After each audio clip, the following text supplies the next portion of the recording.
Welcome, everyone. Thank you very much for joining us in this sunny afternoon. We're very happy to have you here. My name is Jorge Ventosilla. I'm working with the Royal Belgian Institute of Natural Sciences in Brussels, and I will be facilitating this session today on science policy interface. I will first introduce our speakers. We have Gilles Dognon. He's a marine, Gilles joined the European Commission in 2008, spent 10 years at DG Maritime Affairs and Fisheries, 4 years at DG Environment, and in 22 he became a team leader on biodiversity and nature-based solutions at DG Research and Innovation. We have with us as well Robin. There you go. Robin Goffo, he's a project manager at the French Foundation for Biodiversity Research, FRB. He works on biodiversity and agriculture topics, science policy facilitation, synthesis of knowledge, and is involved in several working groups. Since 2019, he has served as French national focal point to the CBD SUBSA. Robin is involved in CO-OP4CBD, one of the projects being presented today, as work package leader. Well, he helps to mobilize European expertise for European negotiators on the CBD. We have also with us Carlos Hernandez. He's a senior specialist in international affairs and cooperation at the Humboldt Institute in Colombia. He's trained as a political scientist with a master's degree in international affairs and has more than 10 years of experience working for the public sector and the Colombian government in international cooperation for science, technology, and innovation. We also have Leonard from the German Federal Agency for Nature Conservation, BFN, which was founded in 1993 to scientifically support the German Federal Ministry for the Environment, Nature Conservation, Nuclear Safety, and Consumer Protection with respect to nature conservation. At its International Academy for Nature Conservation on the island of Velm since more than 20 years, it organizes for CBD SUBSA meetings. It also helps to coordinate the implementation of the German National Biodiversity Strategy and Action Plan. And we also have with us Sunita Chaudhry.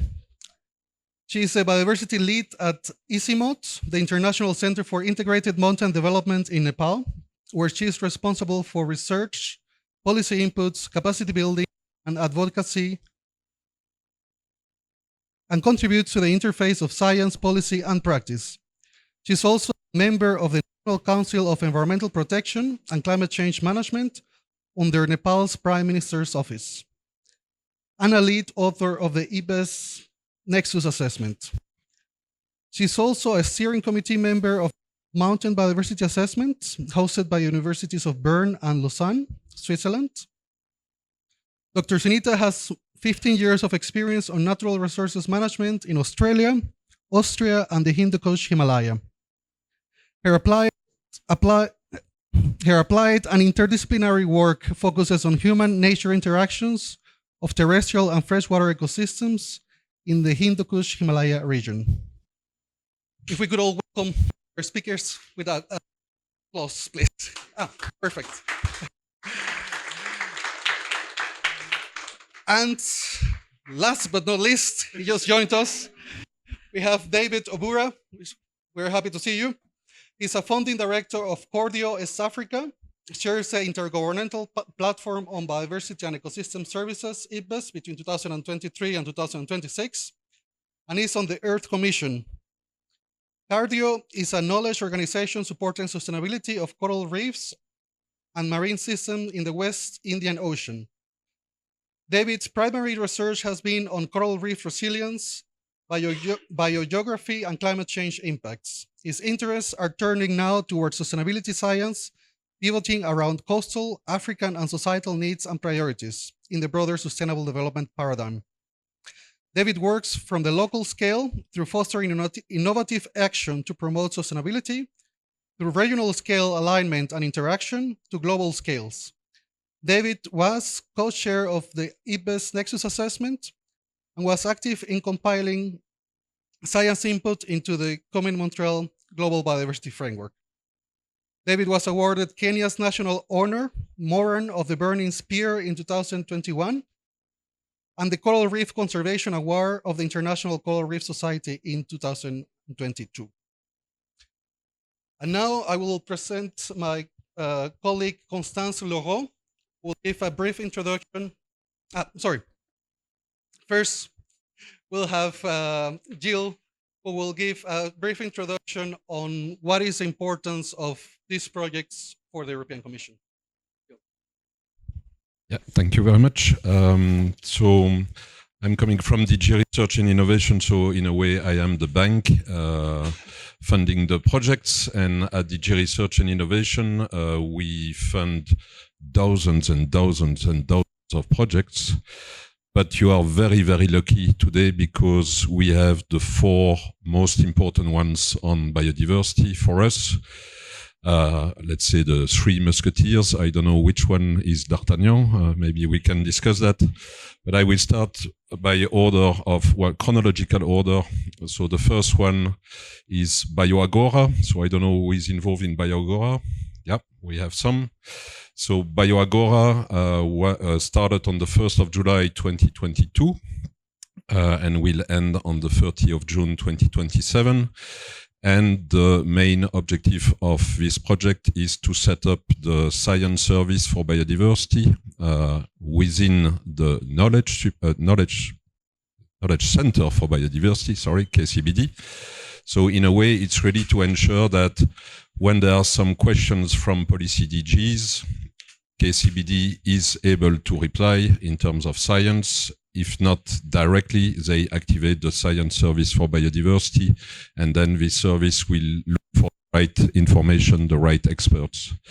And they will probably be in charge of the long-term strategic research agenda for biodiversity. I'm just waiting for one green light from my hierarchy. So that's the first one. The second one, the first one that started actually was Biodiversa Plus. So who is in Biodiversa Plus? Voilà. So Biodiversa Plus, and it was a follow-up of the project Biodiversa 3. So Biodiversa Plus is the EU partnership on biodiversity, involving 83 partners, institutions from 41 countries, with a total budget of 800 million. So we are talking about big money for biodiversity. And this specific Biodiversa Plus started on the 1st of October 2021 and will stay until 30th of September 2028. And here the meaning is really to have extra projects, so not directly under the topics of our research funding program Horizon Europe, but really the right project for specific key issues, and also, of course, to reinforce all the collaboration with the member states. And actually, the EU funding is 165 million, and the rest is coming from the member states. The third one, CO-OP4CBD. So I don't know who is there. We have a winner. So CO-OP4CBD, you understand with the name, is really to support the work of the convention. It's really about engaging experts and facilitate technical and scientific cooperation, really to ease the process of the CBD and of the EU with the CBD. So the project started on the 1st of December 2022 until the 30th of November 2026. And then we have the last kit, the new kit on the block, so RESPIN. So who is from RESPIN? Okay. So maybe D'Artagnan. RESPIN started on the 1st of January of this year, so quite young, but already providing a lot of input and a wonderful side event. So really congratulations. And RESPIN is really to help the links between IBES and IPCC. As you know, we have the climate crisis, the nature crisis. We really have to consider both together, and nature being our best ally. So all the process to help between the two key bodies providing scientific input to the UN bodies, and very probably you will say much more about RESPIN. But so really you are very lucky, because in this room are the 4 main most important projects of biodiversity funded by the EU right now. Voilà.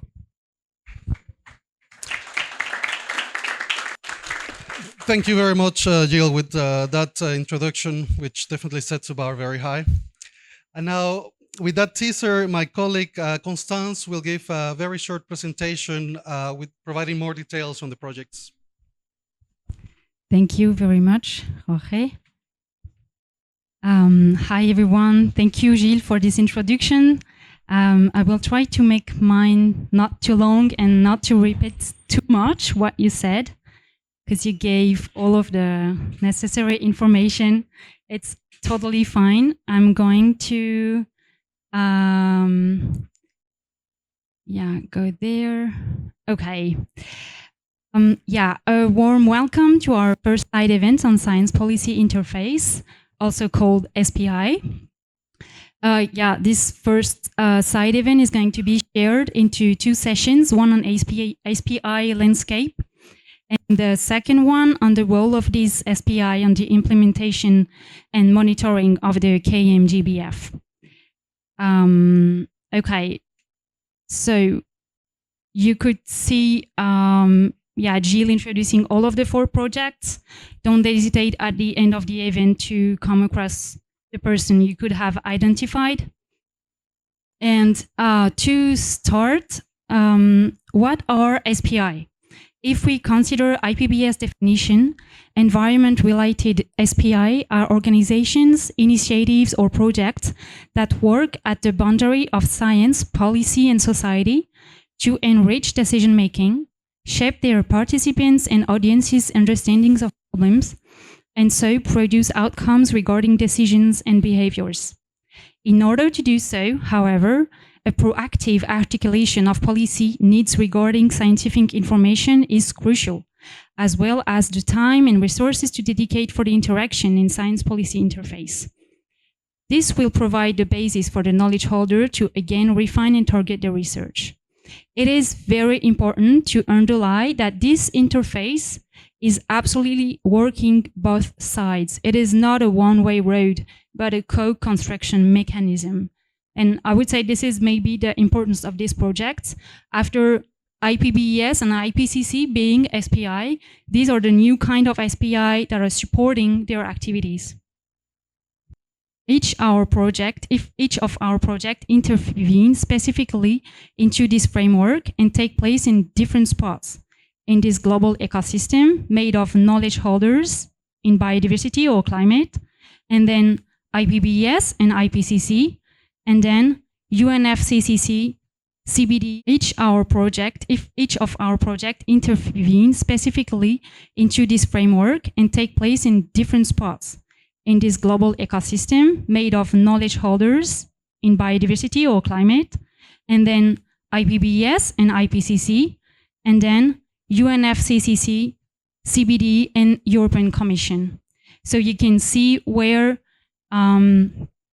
like, for example, COP4CBD is situated at the interface between knowledge holder in biodiversity and CBD.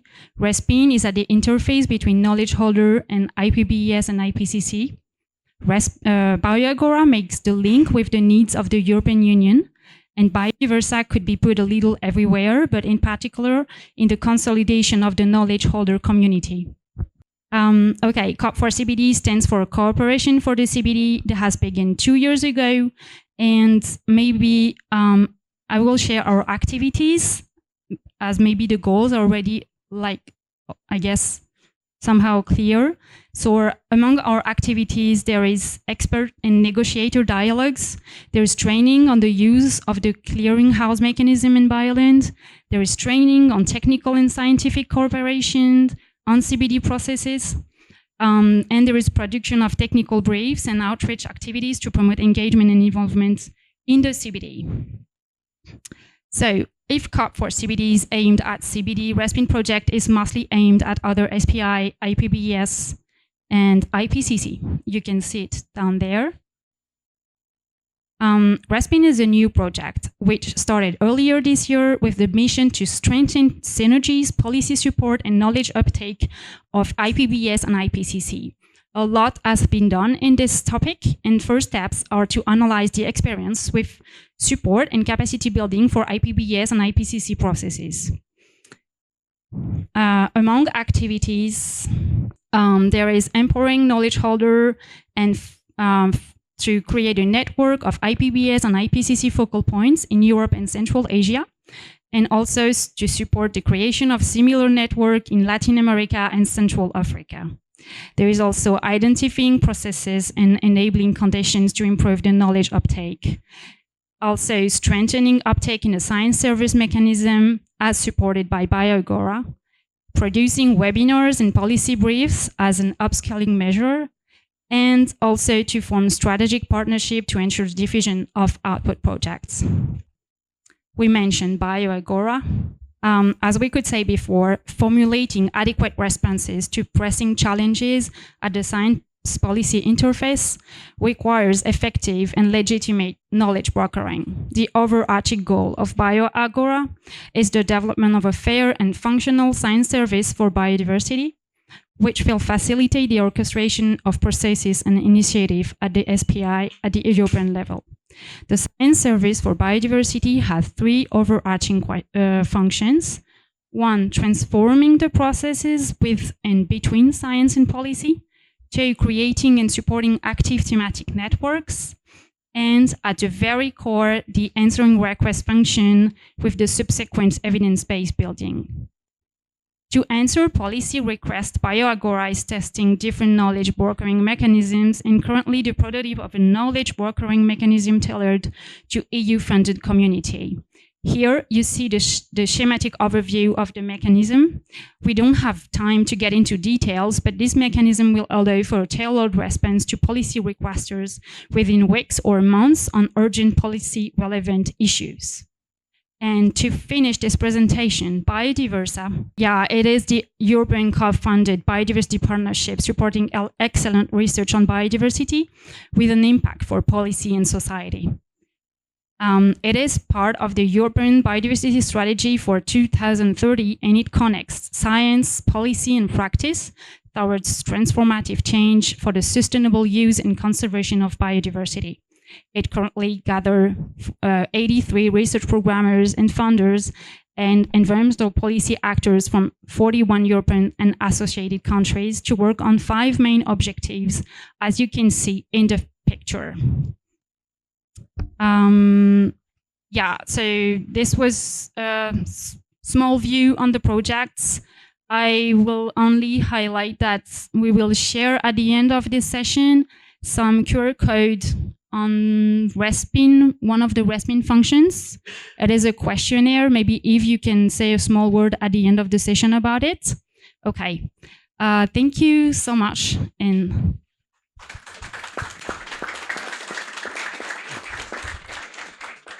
thank you very much, Constance. And now with that introduction, you have a better idea of what are the projects about and what we do. So we'll now dive into our panel discussion.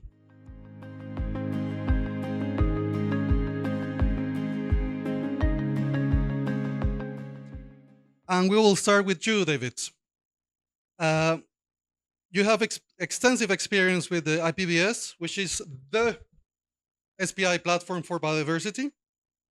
In your experience, what facilitates the dialogue between science and policy, and what are the obstacles? Hey, thank you. Thank you very much. Apologies for my dramatic and very well-timed entry for my introduction. Yes, so I hope to contribute well to the process.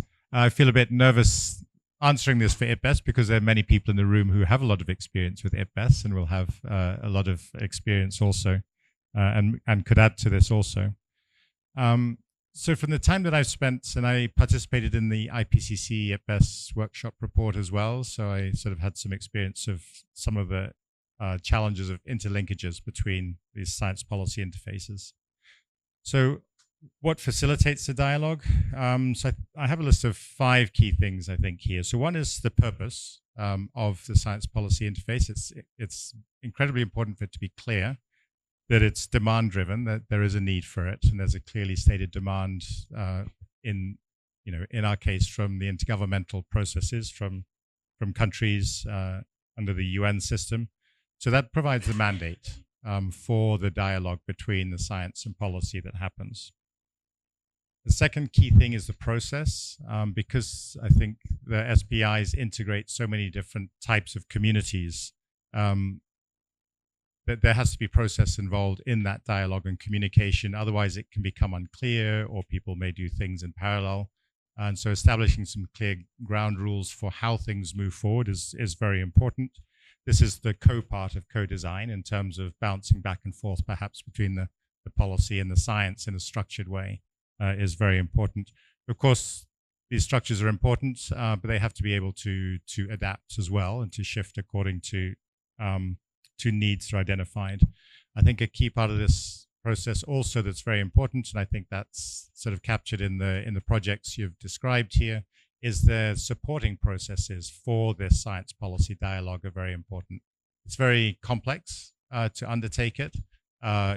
We have a very clear structure with our secretariat in IPBES that supports this dialogue between the parties, the plenary, and the assessments and the science.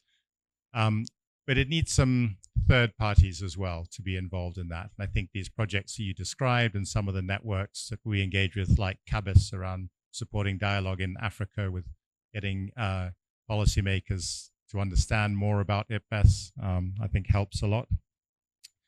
The content, of course, is critically important. That's the actual science or the policy needs. Being very clear about what those are, the importance of the scoping processes, so people agree on what is being addressed is very important, and that's part of the back and forth between the two. And then, of course, with the content, the expertise involved in the science policy process is very important, both within the science side, or the knowledge side, as we should say now, so not just science, but other knowledge systems as well, and with particular highlight on indigenous and local knowledge at the moment, but there are others as well. And expertise on the policy side as well, the ability to take that up and to express what is needed and to reflect on these things. Language is very important. It's very complex things we deal with, and we often use very different language between different components of the science policy process, and willing participants. The people involved, especially the key people, whether it's who lead on the science part or who lead and really make decisions on the policy side. We really need to carry things forward. I have fewer barriers, but they're important barriers. So funding and resources are obviously very important. But resources, I'd say, it's not just in terms of finance, but it's also, of course, enough inputs. That's data. The tools that we need to use to integrate information and to go back and forth is very important. And that's a lot to do with information, informatics. It's to do with communicating. It's to do with traveling and so on. So 2 key things that I think that are barriers that are very important to work on, and I certainly, think we can act on these moving forward. One is silos, and that's because sciences and policy processes have their own silos, and they get comfortable where they are. We need to continually question: are we designing it right, and should there be shifts?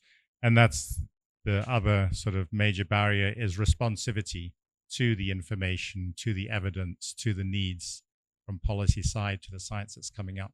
Being responsive to what we're finding out is critically important, because then that shows that we're actually learning from what we're finding out in this process. I'll stop there. Thank you very much, David. Even though that SPI seems so natural for some of them, for some of us, it's obvious that there is a need for a framework for it to take place, for it to work. Now we'll go to Robin. You are work package leader in CO-OP4CBD. Could you please tell us more about the process of answering knowledge needs and the production of issue briefs?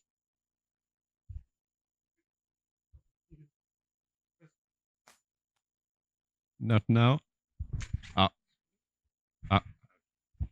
Oh, okay. Thank you, Jorge. Yeah, as you said, so I'm responsible for one work package of the COP16 project, and this work package is dedicated to the mobilization of the expertise in support of the CBD discussions. So it means for the European negotiator to the CBD. So I will explain shortly what this work package is about, but to replace it in a whole constellation of initiatives, we can understand it as standing one step before the field meeting that Leonard will speak about. So my presentation will be on three points. So the first point, it's convenient because it relies on other work packages of the project. So the idea with the mobilization of this expertise is on one side to identify the needs of knowledge and that the negotiator can have to support their discussion at the CBD. So CBD is a complex environment, and the idea is to also on the other side to identify the means that we can have and we can rely on to respond to these needs. So these means are experts, so knowledge holders. It can be scientists from the academics or from the civil society, and the idea is to mobilize these experts to help the discussions of the European negotiators. So I mentioned European because it's a European funded project, but actually in the project we have the member states, but also the countries from the eastern of Europe that are not in the Union. So the trick on this part is the experts, who they are, where they are, how we can mobilize them. So this is part of another work package I won't detail here. So my work package rely on this means and needs identification. And then the idea is to mobilize these experts to respond to these needs. So it can be done on several aspects. So on one part is to select the very expert that we can rely on to help on this process. So they are selected for their skills and the topics that has to be addressed through the work package. So, and the trick is that, as I said, CBD is a complex environment. So we also benefit from another work package of the project, which provides some training sessions, as Constance told you just earlier. So we have training session to help the people understand what is CBD, what is function, or what are the process. And on one part, on the other part, we also organize training sessions on the next topics to be discussed at CBD. So we try to have this expert aware of the current discussion. And what is important is we rely on knowledge and expertise. So we are not here to produce political briefs. So the idea is when we have these experts trained and skilled and aware of the CBD and the current discussions, the idea is to organize writing workshop when we gather on one topic, these experts, and we made them produce technical issue brief. And then, so it's the third part, the feedback to the negotiator who have these needs at the first step. And so we organize dialogue on depending on the topic and the timing of the CBD process. There can be several occasions to deliver this technical issue brief. It can be at the field meeting, it can be in Brussels when the positions are discussed between all the member states. But we can also imagine new area of dissemination. And so just to not conclude, but to enlarge on one critical aspect of that is the separation of the experts and the political dimension. So we are very aware and we are trying not to be political, and this is really something we are trying to. And so we are trying several process and several way to do what I presented to you. For now, we, for example, organized a training session and writing for a workshop for the Substa 25 last year. But as I said, Substa and CBD is a very political arena. Substa is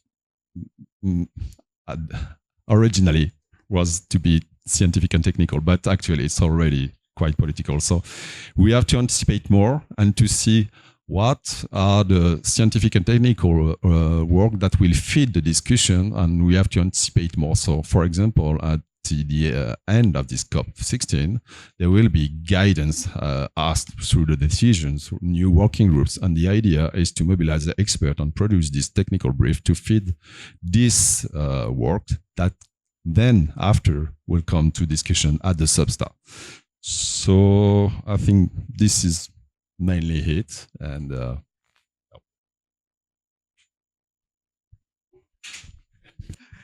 Thank you for that presentation on how SPI is done at COP4CBD in a way or another. Carlos, yesterday you hosted a workshop on SPI with subnational authorities. What is the role of subnational authorities in integrating scientific input into national policy positions and processes? Thank you, Jorge. Well, I want to start by saying something. I'm pretty sure that someone told this to you, but I don't want to miss the chance. Welcome to,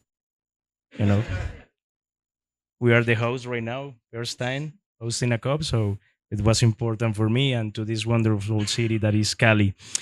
Well, regarding the subnational workshop, within RESPIN, we are implementing a row of subnational workshops in some of the countries that are part of the project, mainly Colombia, the region of Catalonia, and Germany.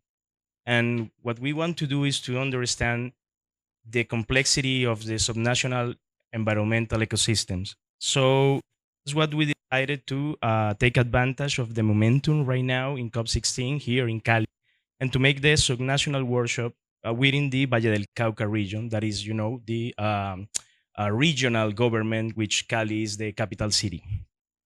So we invited to the workshop the municipalities around Cali, from Buga, Palmira, Guadalajara, and Jamundí, and some representatives from the municipality of Cali, the regional environmental authority, and we started to discussing with them. So at the end, and trying to answer your question, Jorge, the thing is, of course, the subnational authorities and the subnational governments inform, policy at the national level. But maybe the thing is, they are doing that with, I think, an important disconnection of the scientific advice. And I think that's the main problem and the main thing to address in the conversation. And that's one of the hypotheses from RESPIN. Myself, as national focal point for IDBES in Colombia, that was something I was thinking when I assumed the position like 1 year ago. And then I received the responsibility to be the coordinator for RESPIN in Colombia. So I was thinking on that. Why, when you mention IDBES, and I think that's something important, in the subnational level, you will only see faces of surprise in people, because they don't know what is IDBES or IPCC. Maybe IPCC could be more famous than IDBES.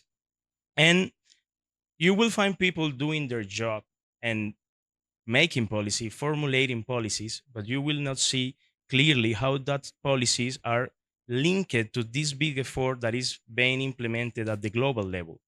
And of course, and this is some kind of blaming myself because I'm the national focal point, why it's not easy, what is lacking to bring what is in the global level in the assessment from IDBES, the report from IPCC, to the subnational governments. That's the question that we want to answer. That's why we were doing the subnational workshop, because the answer for us right now is we don't know. We have not identified the problem. What is the problem? And let me tell you something very quick about the workshop yesterday, because it was really, really interesting on that, because we were asking the people, the ones that really make the policies and are working without knowing what is IPBES or IPCC saying.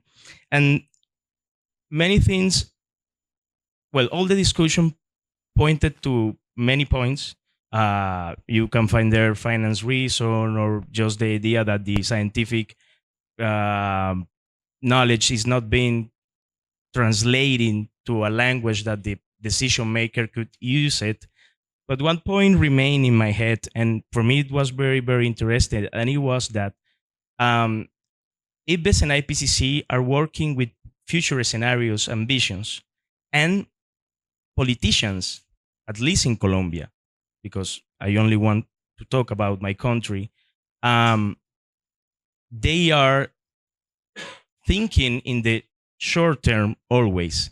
So for them, a vision that is, to be a reality in 10 or 20 years is not something so easy to sell to their voters in the process of the political election or something like that. And that's maybe one of the key reasons why the politicians are not so interested in hearing what the scientific advice have to tell them. And well, for me, it was something important because it wasn't something that I was thinking with when I assumed the position on the IPBES national focal point. And now I believe that's something structural that we'll need to address somehow. I don't know how, but that something was kind of enlightening to me in that moment. So as national focal point, there is no too much that I can do on that, but maybe that could be the start of a good conversation at the national level. And I mean, there I see clearly the advantage to have a project like RESPIN that is asking that kind of questions right now in this moment that we are talking about the complete integration between the agendas of biodiversity and climate change. And also that's something that IPBES and IPCC need to start thinking too. How can we reach really to the subnational level? Because in my point of view, they are not reaching this level. So that's something important. I mean, Jorge, I think I read the answer, but that was the main conclusion of the workshop for me. So thank you very much for being so open and honest on your answer. Leonard, BFN has been organizing the VEL meeting for a number of years. For those that don't know about the VEL meeting, which is a very much an European, pan-European process, could you tell us a bit about it? What were the objectives when the concept was initiated, and have these changed over time? Yeah, thank you so much for the question, and also very much for the invitation, which is quite nice to have this break from negotiations, actually. So I think in the very beginning it was what I learned, that experts meet on a remote place, had a look at SBSTA draft recommendations and discussed them, added some text where they think that might be very useful, and changed text in the draft recommendations where they thought that would be meaningful. And I think this still is the case. So we still work in a way that allows for exchange between people that are experts in different fields, actually. So we invite, for the film meetings, we do invite, we send out invites to the SBSTA national focal points, mainly from Europe. So it's not European Union, but it's Europe.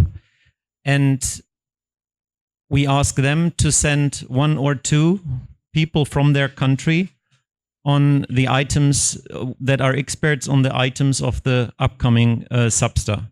So sometimes national focal points attend themselves. Sometimes they send others. So it's a good mix from scientists, for example, but also from national focal points, also from we also invite the chair of SBSTA, so it's not unusual that the person attends. And we also invite the secretariat as resource persons. So normally there are one or sometimes even two people from the secretariat attending our meetings to explain some of the matters we are going to discuss at the SBSTA meetings. Because also the draft recommendations are well prepared. They sometimes are being done in a rush as well. And it's really worth looking at them with fresh eyes. And this is something the film meeting, I think, can offer. So what is really important for us is that when we look at the draft recommendations, we have an introductory presentation by one expert on the matter that is explaining a bit of the context around the recommendations, and then presenting the recommendations and giving hints what he or she feels might be missing or might be improved, or where there is a chance or opportunity to enter new paragraphs, because SBSTA is the right place for this. And this is something I actually learned as well from these meetings, that we really need to explain. And this is what David said very well. I think explaining the processes of the other silo is so important. And if the people meet and the policy people can explain the procedures, when, for example, scientific input can be brought to a policy process leading to a CBD COP, for example, and the ideal point and time is when the draft recommendation is tabled. So this actually we learned, and we think that didn't change so much over time, even though recognizing what Robin already said, that SBSTA obviously is politicized. Thank you. Thank you very much, Leonard. So despite having learned that SPI needs to have a clear framework, sometimes putting experts and scientists on a very isolated island for a couple of days also works. Thank you. Sunita, you have extensive experience in South Asia, a region with a long history of traditional ecological knowledge. Do you have any examples of best practices on how to incorporate traditional knowledge in the body of knowledge that is used to answer policy needs? Thank you so much for the question. So I will start with very straightforward example with my experience itself. And David is here. Pam, who is also co-chairing the Nexus assessment, is also here. And then how to integrate the indigenous knowledge, traditional knowledge into the global or body of knowledge. So I come from one of the indigenous group of Nepal who lives in the Tarai Belt, southern part of the Nepal. So now I'm also one of the lead authors of Chapter 2 of the Nexus assessment. So bringing me is not only I'm bringing the scientific knowledge, but I'm also bringing my traditional knowledge, traditional experiences that I have brought up with myself. So that is an opportunity for me to integrate that connections with nature into this body of knowledge that IPBES is doing the assessment. So I think that is, and then IPBES now would be adopted. The Nexus assessment report will be discussed in the plenary on December and hopefully adopted. So I think that is one of the straightforward examples that I have experienced myself. The second example that I can give from my institution, that is ICIMOD, that stands for International Center for Integrated Mountain Development. What we do here is like we also do the assessment at regional scale on very specific like emerging issues like maybe glaciers or cryosphere melting. And then in this assessment, we not only invite the scientists, but also the local stakeholders like the Sherpa from the mountains. We invite them to share the experience, and also like the local women scientists who come, who are the exact like working directly interacting with the nature. So they come board, and then they are involved in the assessment. So after this regional assessment, what we do is like we generally organize SPD, which is like science policy dialogue, where we bring the scientific findings just like ICBES, and then also bring the policymakers on board. And then we come up with like few recommendations based on this SPD, science policy dialogue. And after that, we also organize the ministerial summit, where the ministers of the 8 countries, because ICIMOD is an intergovernmental organizations working in the 8 countries. So we invite ministers of the 8 countries. We discuss with them the policy recommendations coming out of the regional assessment, and then we request them to declare some concrete actions that can translate into the national and the local scale. So that is the process that we adopt at the regional level. And the last example I want to give is from Nepal. So, and that many of you might also know about the community forestry, which is one of the pioneer example across the world, how Nepal has progressed so far very well in community forestry. So if you see the history in 1950s, you might know the theory of Himalayan degradations. If you see and see the science, what it looked like in 1950s in Nepal, it looked like entire, the country is looking red, like with lots of landslides, soil erosion, flooding, and everything during 1950s. And that was because there was huge, like, you know, extraction of illegal logging of the forest, and the forest were cleared. So, and during that time, the theory of Himalayan degradation got a lot of attention. So, and after that, along with this theory of Himalayan degradation, the science also focused on what happened, what was the main reason for this degradation of Nepal.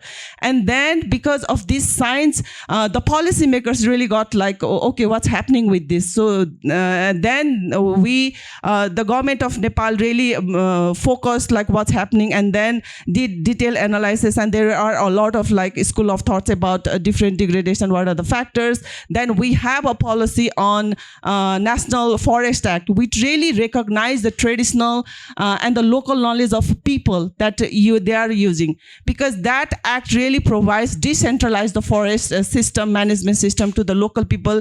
They handed over all the forest to many of the forest to the local people, and they were the one to managing the forest, utilizing the forest. And then if you see now after 40 years, so now we have around 45% of the whole land covered under forest. So if you see Nepal, you see green. So now we are saying that from red to green, the science has played an important role integrating the women's and local people's knowledge into the policy. And then recently we also have, because we might also know, there is a discourse on gender, inclusive integration in the policy. In the forestry sector, it's a male-dominated sector. So if you see, like at the local scale, still men are dominating the management and the users. But if you see 50 to 70% of our labor force, including the forest and agriculture sector, are women, but they are not in the policy arena anywhere. But recently, because of the science, because of the so many discourses, now the Constitution of Nepal itself has recognized that 50% of the forest users should be women. And then at least 33% should be in the executive committee. And then the women should also be in one of the leadership position, that if there will be any community forestry users groups. So you see how the science has really played an important role in Nepal in terms of also, now we already have a very specific Constitution Act on integration of gender policy in the forestry sector. So I think with these 3 examples, I would like to thank you all. Thank you very much, Anita.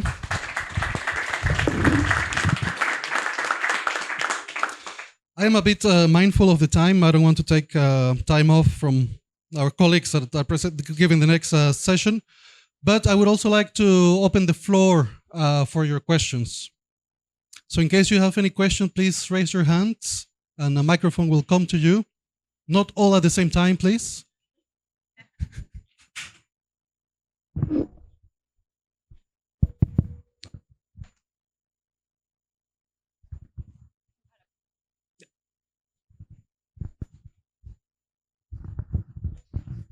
Thanks for the presentation. My name is Karuna Niemi and I come from far north, from Finland, and I represent the Finnish Forest Industries Federation. Thanks for the great presentations.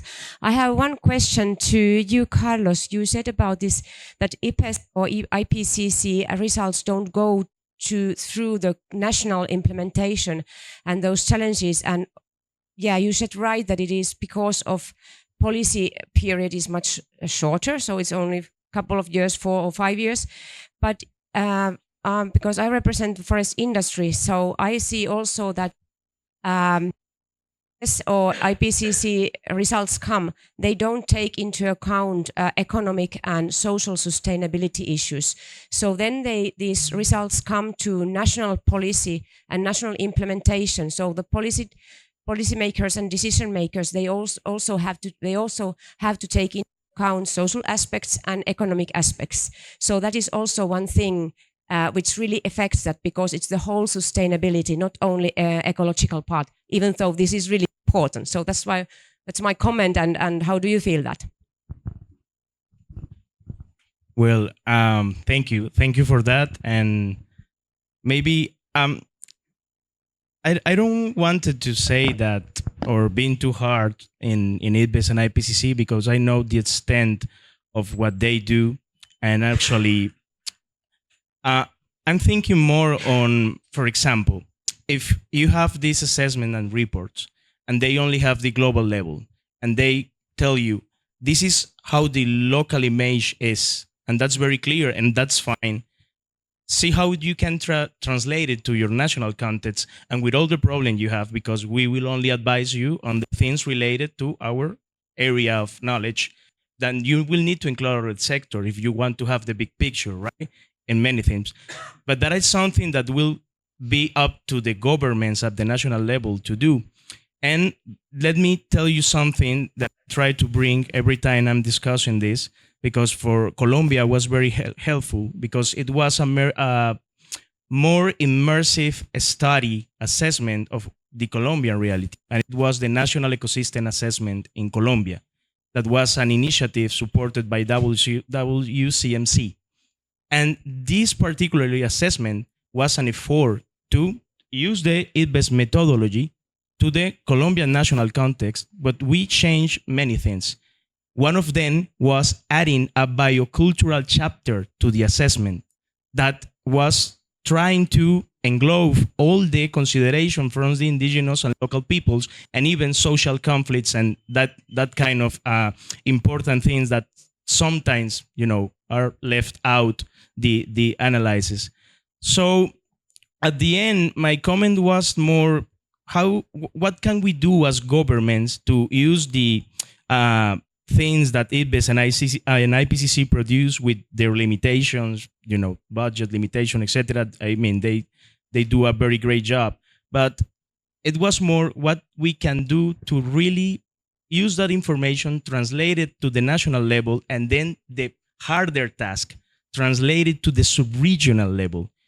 In a country like Colombia, in which you will find a really, really complex geography that isolate peoples, communities, and many things, that's something really important. And for sure, if you want to have a really good look of the picture in the country regarding biodiversity, climate change, you need to consider for sure economic and social problems.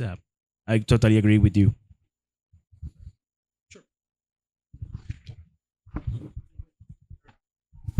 That's on. Thank you. Yeah, no, I had actually wanted to respond on your comment as well, Carlos, because I think it's exactly the right comment, and we're reflecting on that sort of thing as well, and thinking forward, and then your comment as well from the floor. So just quickly, just so I don't take time away from other questions, is one thing is, to some extent, it's an issue of mandate, in that IPBES is a global intergovernmental science policy body mandated by governments, and our client for producing the reports is the government, and producing a summary for policymakers that is negotiated. The next step to having it used, of course, we want that to happen, because otherwise they don't have much impact. But that's not necessarily directly within our mandate or capacity to go beyond the single global report, which could be how you use it would be quite different in different regions or countries and subnational areas. How we're trying to work out how to do that. We're trying to work with partners who can take the assessments and then localize the findings so they can be used much more in a much more granular way. And we're exploring that now. And of course, we reach out to national focal points to do that as well. Our more recent assessments have a much more granular focus on actors and sectors. So the first ones that came out were very general, and as we did those, we identified gaps. So the Nexus assessment coming out that Pam McElwee is co-chairing, that is very focused on actors in sectors and what they can do and options available to them. And then to look out towards policy processes, towards how would countries support those actors in doing those actions is very important also. And then the other part is that as we've moved forward, the social dimension is coming in. I mean, it has been very strong from the beginning in NetBest because it's on biodiversity and ecosystem services. We're not a biodiversity assessment panel. We're looking at nature and how it supports economy and society. We have tended to focus on the social dynamics because we're trying to understand those. The economic aspects are, again, very granular and very different disciplines to really understand that. And we have a business and biodiversity assessment coming out next year, at the end of 2025. But even that, for a sector such as forestry, you'd have to look at that and really translate and deepen the findings for a particular country or context. But we really take on board these needs because that's where the real biodiversity loss and climate change impacts happen on the ground and need to be resolved. Thank you. I'm still very mindful of the time. One last question. Anyone? Please. Thank you. A very quick one. Just want to, okay, we're talking about formal platforms. I mean, that one created by a decree. So I want to ask if we can consider the role of informal structure. For example, in my country, in my region, where I'm working with farmers, etc., we created what we call a community of practice. So it's not a formal platform, etc., but it's, yeah, at some extent important just to share experiences and good practices. So sometimes it helps us to, to step up and to make things more rapidly. So is it something that we can consider? Do you have some examples? For example, I don't know, from Nepal, just to convert this, findings, materials from IPBES, IPCC into practical things directly?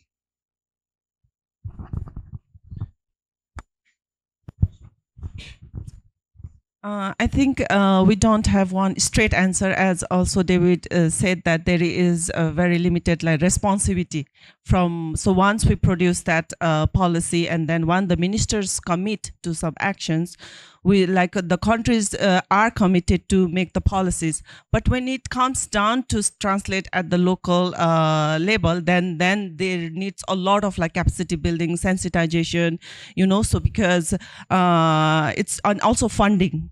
So, but with efforts, I think it's possible. So I can give you example also of LAPA. LAPA is local adaptation plan of action.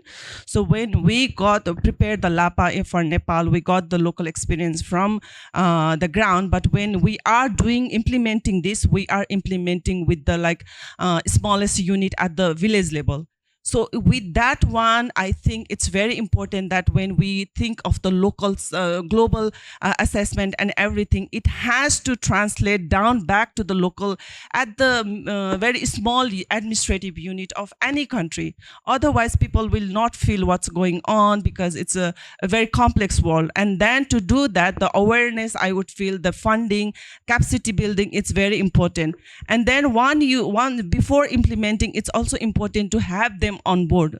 The actors need to be very on board during the implementation. And then I think this local action plan would be very important when we go translate all the policies back to the local level. Thank you. Yeah, thank you very much. I only wanted to add to those who have spoken before me that it's also very important to note that both also in IPBES, the member states and the other bodies of IPBES are now searching for a way how to improve the policy support. And this is one of the great achievements, I would say, from IPBES, that it's not focusing on the assessments only, but has some other major objectives. And one is policy support. And this has been for review and for, as I say, revitalization somehow. And I'm looking forward actually to the discussions that will take place in IPBES 11 when we discuss the policy support. And there I see one path, it might be, or one tool, the fact sheets. And then again, the Nexus assessment is quite nice in a way that it might actually speak to specific sectors directly. So it might be easier than in other assessments that are much more complex to transport, that if you have fact sheets that speak a more easy language potentially than an SPM only, that you can address key people that then implement or inspire action. Thank you. Thank you very much. Regrettably, I won't be able to take any more questions. I don't want to take time from the next speakers. If you could please join me in thanking the panelists, and feel free to chase them if you have any further questions. Thank you. A bit of a European perspective and the role you foresee for BioAgora as you're leading the monitoring demonstration case. Thanks, Jutta. Thanks all the people that came here to this session. So the idea is that I'm part of the BioAgora. So BioAgora is a kind of trying to move forward a science policy interface, or this kind of mixture between science in Europe, how to mobilize the science to inform policy. So rather than just explain what exactly the science service is, which is the concept that BioAgora is trying to involve, I think that the monitoring is quite a good example of this. Because for sure, I mean, not only we have the GBF, we implement the GBF at the national level, and Europe is taking that seriously with a lot of legislations that are already in place, and we need already to monitor and evaluate. And for that, we need data. So we have a diagnostic that's okay. But to monitor the effectiveness of the measure in place, we need information. And in the terms of biodiversity, Europe has a lot of information. The problem is that it's quite dispersed, it's quite fragmented, and then there is a mismatch between the needs and the actual information that is available. So the monitoring framework and the monitoring panorama in Europe is quite a good example. And what I wanted to do here is a more like, so where the science service is, what is using as an example to try to build from, and this is all the process that led to the proposal of the ebook, which is the European Biodiversity Observation Coordination Center. So what is the travel? So we have this problem, we have this issue, we have fragmentation, we have, but we know that there is data. So there was a process, there's been a process, a very inclusive process that run and coordinated by some European projects, also like EuropaBond, but with partners that have been also mentioned here, that Biodiversa Plus, other European projects, a lot of stakeholders, and led by the KCBD and the Commission to try to mobilize all these stakeholders and then have a common diagnostic of the barriers, problems that actually limit this integration of information, this practical use of the information, which is actually the basis for any science service. So what are those problems that have been identified in more generally? So in the quest towards this ebook idea, and there's been a lot of fragmentation. So there is data, there is a lot of information about data. So we could deal with some of the information that it would be required, but this fragmentation is like hampered by lack of coordination. So we need coordination that is not at the right levels. And the policy mandates of these coordinations, especially also in Europe, is very fragmented because you have all these different countries with different initiatives. And therefore, it's not a lack of effort. It's not even like a lack of investment. There is a lack of actual coordination.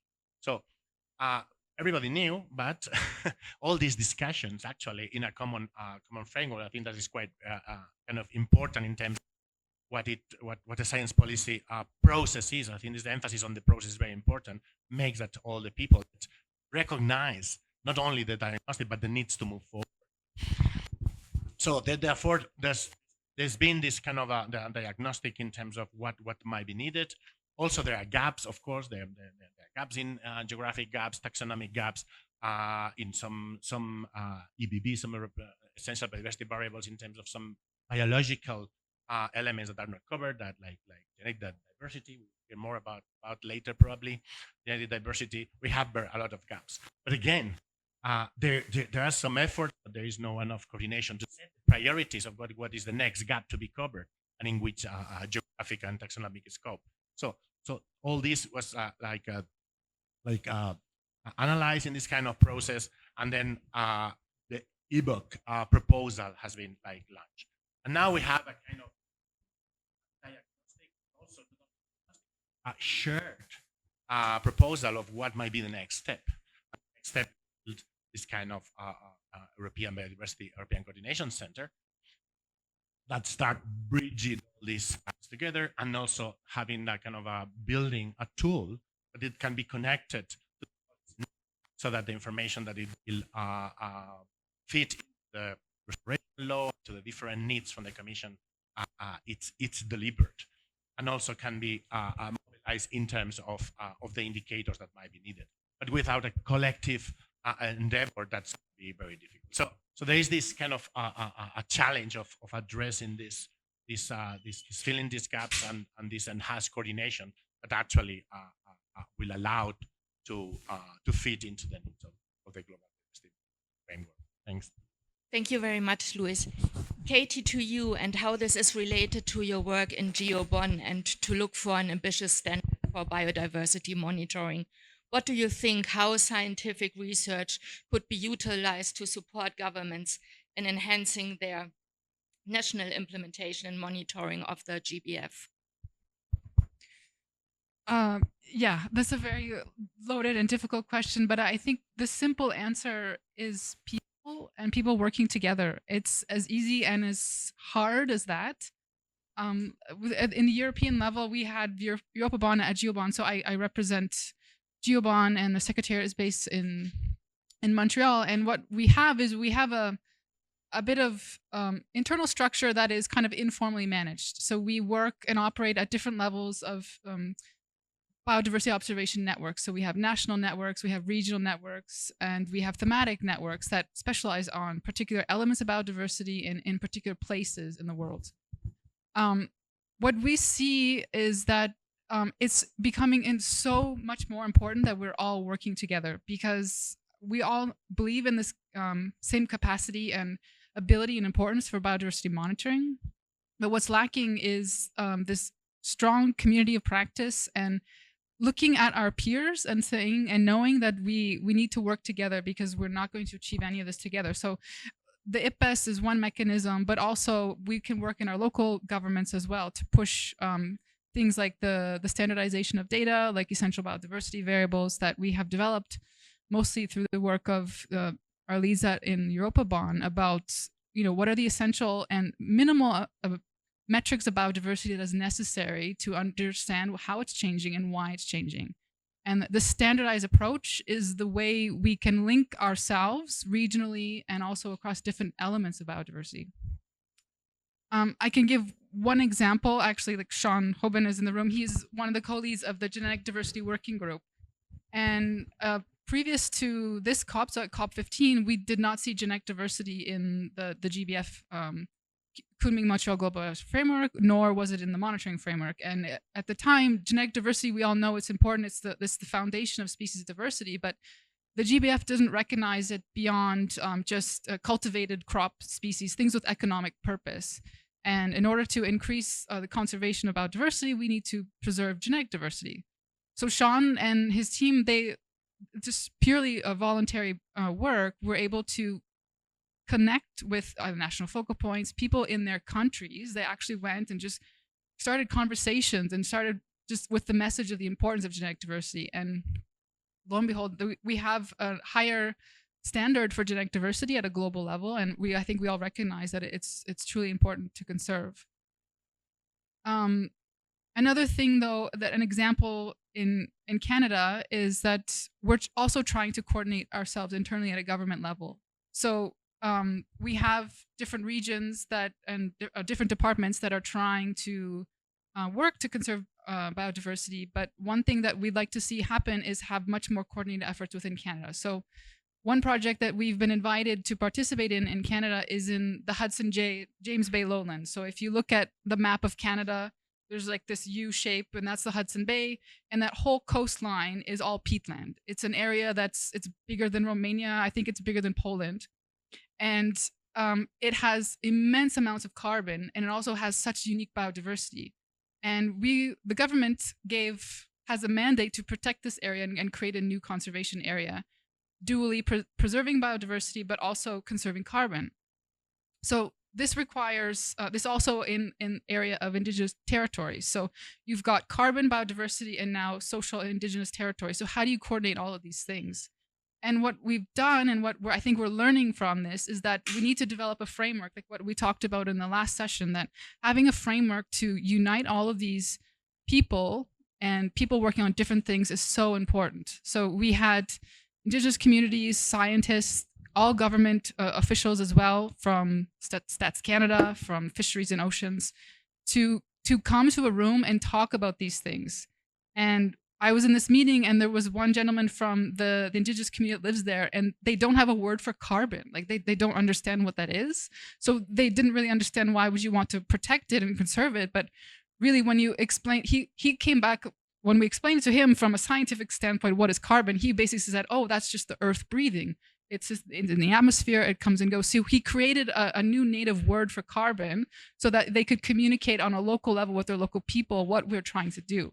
So it's a constant communication, it's a constant dialogue, and then working with your national focal points is so important, and connecting everyone essentially. Yeah. Thank you. Yeah, thank you very much. So it really sounds like we need all hands on deck.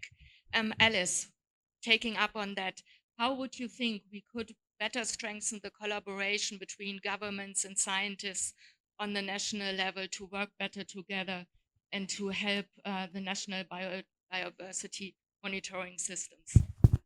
So, like Katie, I'm going to take this from a couple of different angles. Firstly, it's essential to realize that for a good monitoring framework, we need the right data. And traditionally, scientists have not engaged in this space. My first COP, and many of you will have been to much earlier COPs than I have, was CBD COP13. At that point, we barely had any academics in the room. Having real data is essential for monitoring biodiversity accurately. And so not only do scientists need to engage with policy better, but the scientists need to start actually realizing that there is a necessary place for them in these rooms.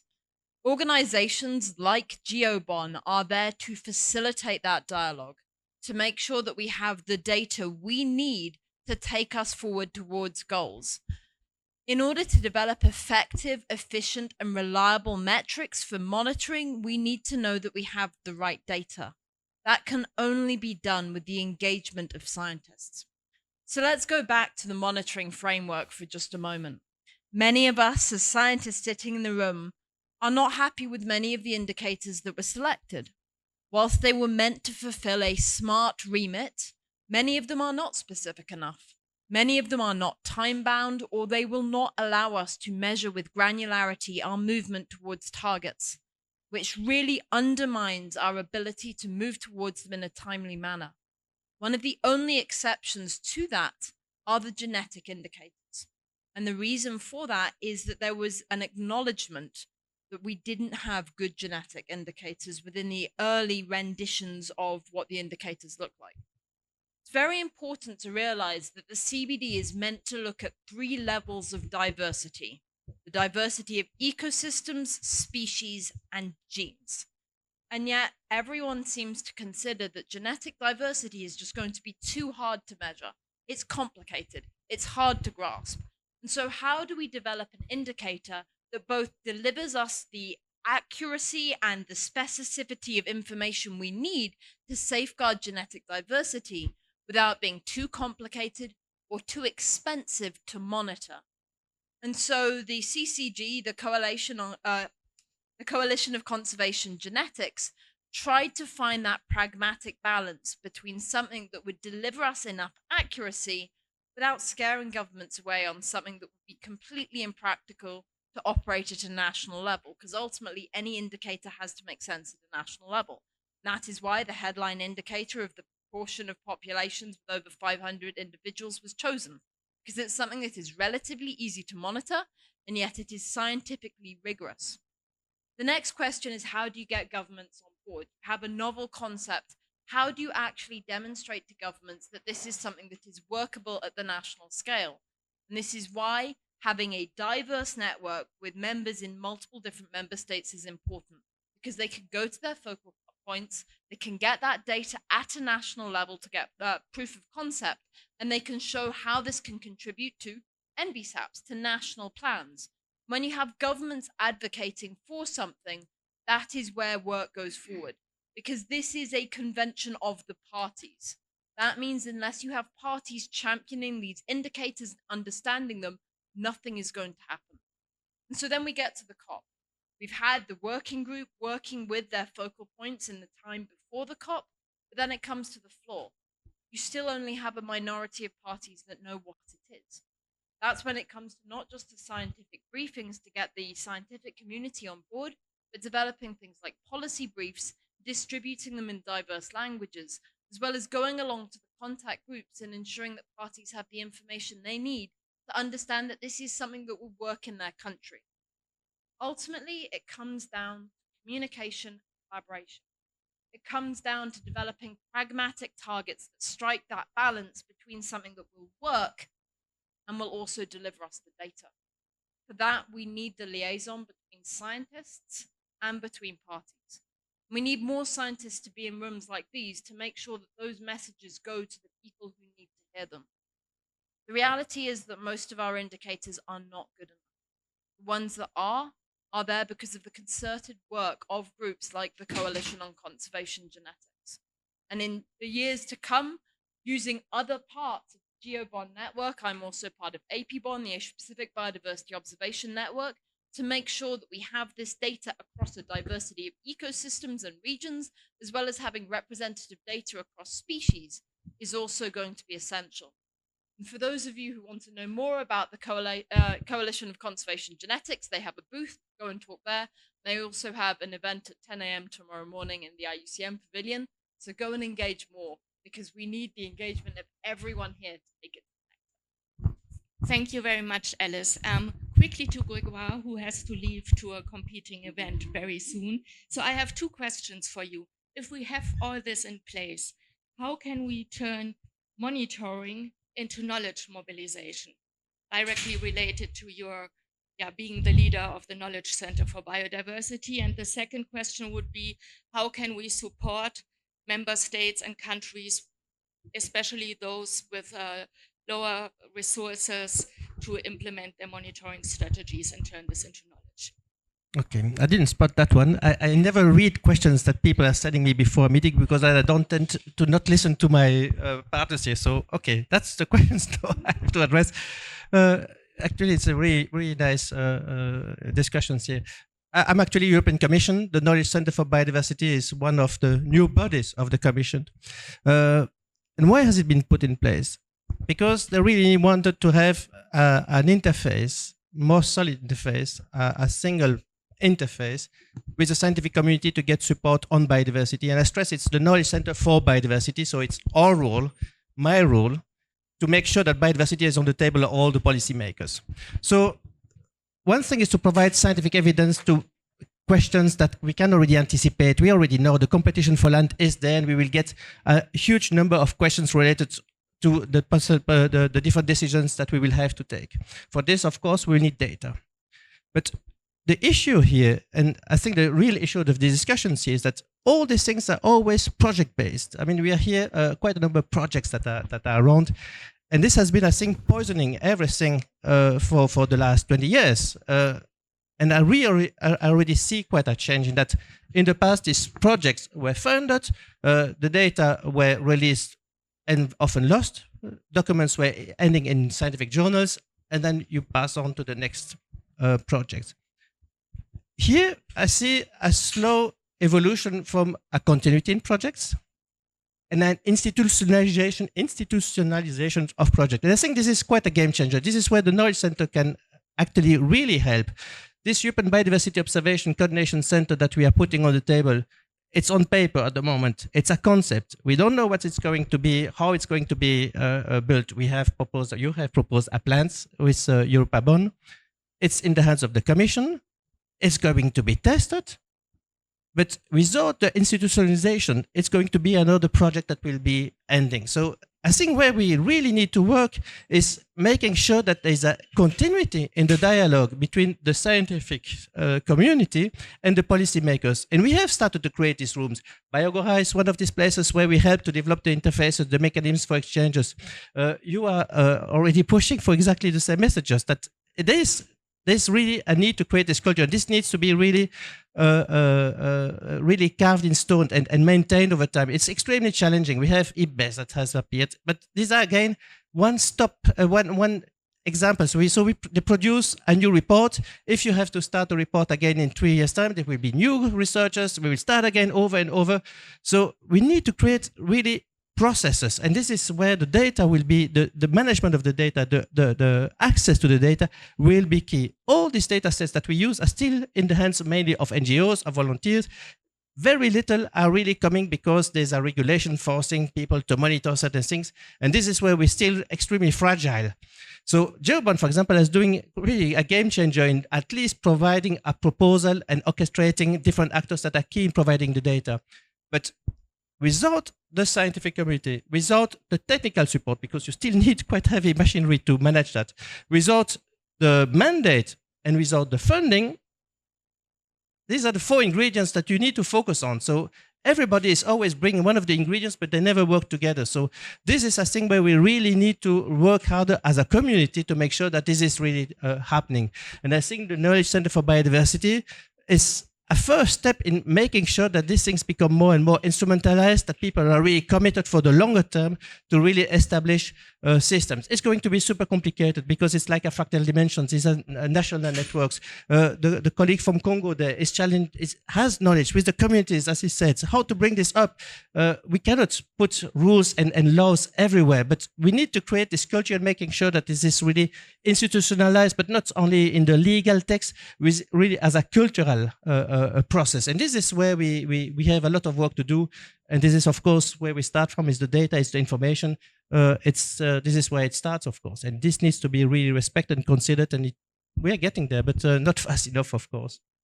So I tried to address, there was another question on funding, right? No.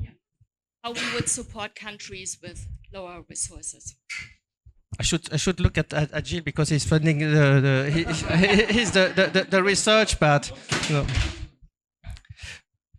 Yeah, good question. I have no idea. I think the first thing is to make sure that people understand really the value of what we lose in terms of finance. I mean, a lot of my work, of the work of the team, is actually documenting the impact of biodiversity loss, so that and assessing the impact of biodiversity loss on finance, so that people finally realize that they need to cherish the information, that they need the information to move forward, so that this becomes a priority. In the EU level, I have no idea how to make sure that we can only help, and GeoBond is again a very good example. There is no excuse, to be honest, nowadays there's no excuse for not doing something. We have free imagery, we have amazing infrastructures, we make sure that I've been a big fan of all the apps, open access tools and fair principles for making sure that all this information is available. So information is there. Very often, Gilles hates me for that. I often say we have the research, we have the science. We need to take the right decision. So stop funding research and take the right decisions. That would be my summary. But no, honestly, we do have already a lot of things to start from. It's really where we need to work again is at the institutional level to make sure that the tools, the elements are there to move forward. Of course, there are many gaps there. There's so much to be done, but again, we need to make sure that the foundation are more solid than they're not at the moment, or not enough at the moment. If I may, Well, first of all, I have to say that there will be a new commission starting probably on the 1st of December. The political guidelines of this next commission have been published in July, and they follow the will of EU citizens, so the result of the EU elections. So the priorities are more on competitiveness, startups, jobs. There will be less on pure biodiversity, unfortunately, but that's it. If we have less research on biodiversity, I will have less things to do, so cool, but no, it's a joke. So yeah, we know that there will be less budget on research for biodiversity. We know that. It's coming. So, and already for the work program 26-27, we know that. So for us, it's really to find the most priority projects. That's one thing. The second thing is that it's not only DG research funding research on biodiversity. You have also specific studies, short projects funded by other DGs like DG Env. And also, I don't know if there are some colleagues from INPA, when there was the big announcement of President von der Leyen at COP15 that the EU is doubling the money for biodiversity, it was actually to double the money for INPA. And so at INPA there is more money, and there are also some research angles. And last point, I agree with you, of course, as always, Grégoire, there is already a lot. And if we want to succeed on a global scale, it's a message that we are sending. All countries should join GBIF. They should join IUCN. They should see what they can do with GeoBon, so that we have more data and that we can then use also all the Earth observation networks, etc. So I don't know exactly how INPA could help on that. So it's more a question for INPA, but there are still possibilities to advance. Yeah. Unfortunately, we have to close. We are Can I make a very brief comment just following? Very brief. 3 Okay. words. Slightly more than 3 words, but very brief. So I think a message we do need to convey: biodiversity always takes second priority to the economy, to short-term goals. We have to move away from that model. One of the biggest economic shocks we have had in decades is the pandemic. The pandemic very likely is a result of mismanagement of the environment. We will see more spillover. We will see a higher risk of pandemics unless we change the way we operate. That means investing in the research we need to make sure we have a healthy environment. Because if we have a healthy environment, we will have a healthier economy. And so this is an investment in all of our futures. We have a new working group at GeoBon. We have the One Health working group. We are trying to work towards these things. So we need to convey that so that we can all move forward more securely and better together. Thank you. Thank you very much. Thank you to the panelists, and now be quick.